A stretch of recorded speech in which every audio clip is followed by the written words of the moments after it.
These are my weddings from the last, say last year, year and a half. So you can kind of see, I've worked a few weddings in this last year, year and a half. What's going on? It's DJ iSizzle. So today I just want to basically go over wedding playlists and what goes into them. I know it's kind of like a mystery. You're kind of like, what do I playlist? How do I put them together? But it's pretty simple, but it's also a very skilled process. And if you're doing a wedding, you have to be very careful. You have to go over it like 7 or 8 times to make sure every song is correct, every song is labeled, and you have playlist folders that help you differentiate like the special moments like pre-ceremony, ceremony. We're talking about wedding party intro. We're talking about cocktail hour. We're going to go into dinner. Sometimes we go into a first dance. And then sometimes we have our first dances folder that we got to organize, whether it be bride and groom, or it's going to be groom and mother dance, or if it's going to be bride and father dance. And you need to know what order those are going to be in. So I'm going to show you how to do all that stuff. And then also if there's going to be a cake cutting moment, you need to have a folder for your cake cutting. Sometimes you need more than one song.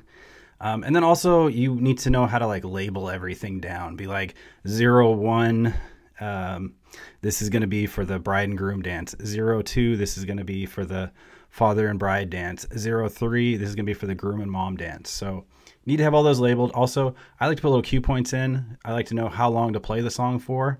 So it's very important that you set all this stuff up before you go into a wedding, because you're going to be prone for mistakes if you don't have it all set up. You don't go over it 20 times.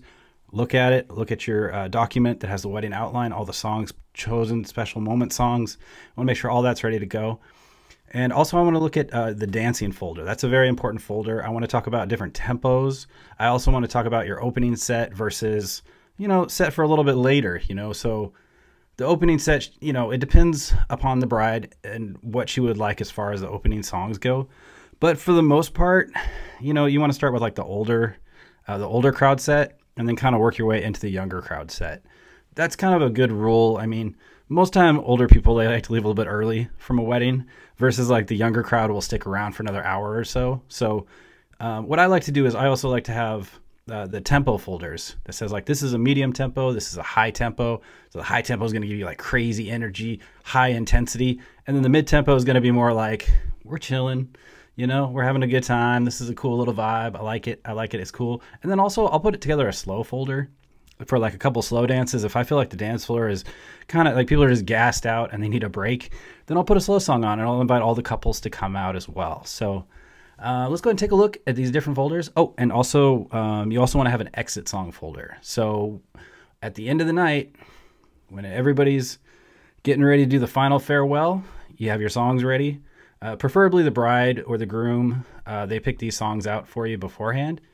And you go ahead and set that up in the folder as well. Okay, let's get into it. All right, so I want to talk about the process of how this works, right? So I'll ask the couple to send me the playlist. Go ahead and fill out the wedding outline. It has all your special moment songs. If you can put together a playlist of your favorites, your do not plays, please do not play any of these genres. Please not play any of these songs, as well as I will ask for must plays. And then also if you have a folder of your favorite songs, for the dance set, that would be really super helpful. So I kind of have an idea of like what your crowd wants and how they want to vibe and everything, because no wedding is ever the same. No couple is ever the same. And it should never be the same, because we're all unique in our tastes and we're all unique in what we like in our music. So I always try to make sure that we cater towards that just as far as like the wedding outline goes. All right, so I will get a playlist. It'll either be a Spotify, it'll be a YouTube, it'll be Apple Music, it'll be a Tidal. It doesn't really matter where it's from. I just need a playlist of songs to know. I'll familiarize myself with the playlist. I'll take a look at all those. And then, so something I want to talk about is why I download everything. The reason why I download everything, especially nowadays, like you're thinking, oh, well, all phones, they have Wi-Fi, they have a hotspot, you can get a song anywhere, anytime. And that's not the case.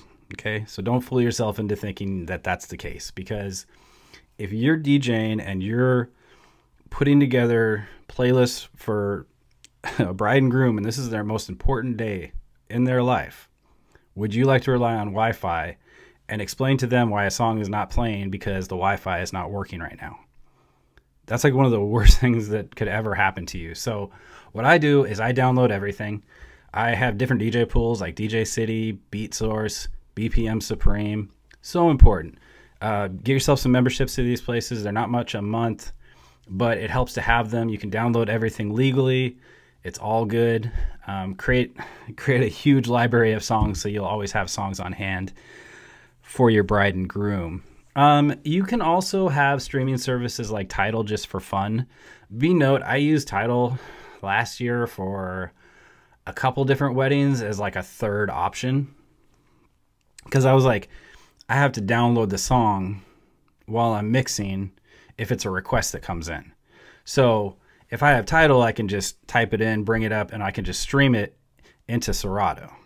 So I had one experience where the Wi-Fi was so slow at this venue that it loaded up 2 minutes of the song as I had 20 seconds left before the other song was ending. And the song was still loading another 2 minutes of the song up. Just as that other song was ending, I mix over and it almost has downloaded the rest of the song, but it's still not quite there, but I was able to play it. When I had that happen, I told myself, I'm not working off Wi-Fi anymore. If it's a song that I can't get in the stream, like in the different pools, then I'll actually go to Apple Music and I'll use their old iTunes or whatever. I'll pay the 99 cents for it. Whatever, it's part of the job. I'm fine with that. As long as I get those songs and they're all like downloaded, put in folders, proper labeling, proper timing, and then those little notes to let me know like the special moments and what I'm supposed to say and all that stuff. And you can do all that in Serato, which is super helpful. There's nothing like fumbling with your phone trying to pull up a Google document when you need it like 5 seconds ago. So I always put it in the program Serato under the song what I'm supposed to say in that particular moment, and that really saves you from like a lot of hassle and everything. All right, let's go take a look at these folders here. This is from a wedding I did a couple weeks ago. And now when you create a folder, I like to do the couple's names, but you have your pre-ceremony, and these are some songs that they picked out, you know, for the first 30 minutes while guests arrive. And then they give me the ceremony, and you can sort this. And this is the order of groom walks with his mom and the ring bearer, and they want the Mighty Morphin Power Rangers theme song. Bridesmaid and groomsmen, Go Go Power Rangers, but this is like a lullaby cover of that. Flower girls, they want to do a violin cover of I Get to Love You, and then the bride wanted I Get to Love You for her aisle song. And then once they're pronounced husband and wife, they wanted to use this song as their exit song when everybody's cheering and they're walking out the aisle feeling really good. Now, instead of cocktails, they wanted to do a mocktail mix, which I thought was kind of a cool idea. And if you don't know what mocktails are, they're basically non-alcoholic cocktails. So, and this was basically from 12 to 12:30. They want me to play this mix, and let's go ahead and put it on. So then from this, you want to go into here, and I always put like a little note here. So this is for the wedding party entrance, and then the first people coming in is going to be the groomsmen. So I'll just kind of write a rough script. Like when I first started, one time I had a mind blank, and luckily I had pre-written this like script right here, and I went right to it, and I was like, "Ooh, thank goodness." So when you first start, like it's very nerve-wracking to MC stuff, but this right here, I just put like kind of just some notes like, help me welcome the groomsmen and put your hands together and make some noise. Let's go. And then, as soon as they make their entrance, you kind of fade the song out. And then what I'll also do is I'll make a note here where it says start at 2 seconds and then go to 24 seconds. And the purple is usually for me, like that just means the out time. So this is how much time it's going to take to, you enter them in and you say, let's keep it going and welcome the bridesmaid, make some noise. And then the song comes on and they come out and dance and everybody cheers. And then this is where they wanted this song started at 55 seconds. So you want to make a note of that, put 55 seconds on it, and then you want to end it. And they said end it about 127. So that's how much time they wanted, because sometimes they want to do something special. So with this one, it's very important. So I'll do something like, all right, everybody, let's go ahead and stand up. And let's welcome the newlyweds. Put our hands together and make some noise for Mr. and Mrs. And then you say their last name, of course, and kind of drag it out a little bit. And then everybody cheers. You turn the music up a little bit, and then you bring it down. So then after that, they wanted to go into a lunch mix. They had some songs chosen for that they feel like their crowd would like. And so from lunch, they also wanted me to make an announcement. And they want to make an announcement, something like, you know, we're going to go ahead and have the bride and groom get their meal first. And then from there, we're going to go ahead and start with the family at table 1 and table 2. And then from there, we're going to move on, table 3, table 4. But first, we're going to go and start with the bride and groom and move from there. Keep your ears open. We'll let you know when your table's up. So they want to have me make that announcement. I want to make sure that I noted that. This is what I call the break mix. So what I do is I will find songs that are pretty same in like waveform. So like this song is like all the way across, like kind of the same waveform, like it doesn't dip. This one dips a little bit, but not too bad. And then same with this one right here. This one kind of has the same consistency. So I'll just try to find songs that are kind of in the same BPM and not too loud, but not too quiet. When you do like your break mix and you're sitting down and getting your, you know, your meal, you just want to put something on autoplay, and you don't want it to like be up or down. So you want it to be kind of the same level. So I'll create a little folder there that, you know, songs I feel will be okay. So then after cheers and toast, they want to do their first dances. And what I'll do is I'll just put in here bride and groom first dance. And this is the song. And then I'll load it up and I'll look, and they made a note. I always ask the couple too, I said, do you want the full song or do you want like 1:27 or like, you know, because some couples have something special they want to do, like a special dance, while other ones are very awkward and we don't like to be out in the public eye very long. So just like make it a minute if you can and just fade it out and get to the next one. But this one, they had a special dance they were doing, and the audience, you know, their friends and family, they really loved it. So it was a lot of fun. And then, oh yeah, so this one was the bride and dad. So they had made a note. This song, Butterfly Kisses, is a great song. Its regular version is almost 6 minutes long. And they had made a note on the outline that said, hey, can you start it at 13 seconds, go to 45 seconds, and then go start it again at like 2:30 and then end it at like 4 minutes.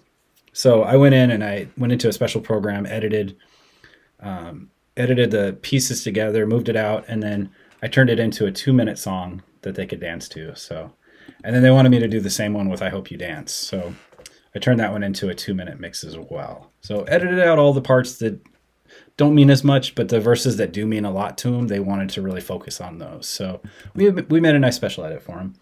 And then this was the groom and mom, and you can see it's only a minute long, or 1:09. So that one was a quick dance, you know. They were just like, just make it quick, you know. We don't really need all that attention. So, but as you can see, it's all labeled. So you can say things like, if I could have everybody's attention, please, we're going to go ahead and have the bride and groom have their first dance. If we could focus your attention to the dance floor as they enjoy this special moment. And then you start the song as, you know, they get out there and everything. And you do the same for bride and dad and bride and mom. And then usually after the song ends, I'll say something like, well, let's go ahead and make a round of applause for your bride and groom's first dance. And then after you do the first dances, they'll go into cake cutting, and they have a special song called Love for that one. And then the money dance, which is a pretty cool concept. And I've been doing a lot more of those lately. And it's basically just a dance to show appreciation for the couple, to help them get started in their new life. So you come up, you give them 20, 50 bucks, you dance with them for a little bit. They were doing the whole train around the dance floor. It was really cool. It was different than I've seen before, but I thought it was great. It was really fun, and it's just a great way to be like, hey, you know what? Thanks, man. Maybe I didn't get you a gift, but here's some money instead. So it's great. And then we go into the dancing party. Now these were all their selects, and as you can see, they've got a lot of the Sizzle approval. And Bust a Move is cool too. Like, and what I'll do too with these older songs is I'll make special edits of these.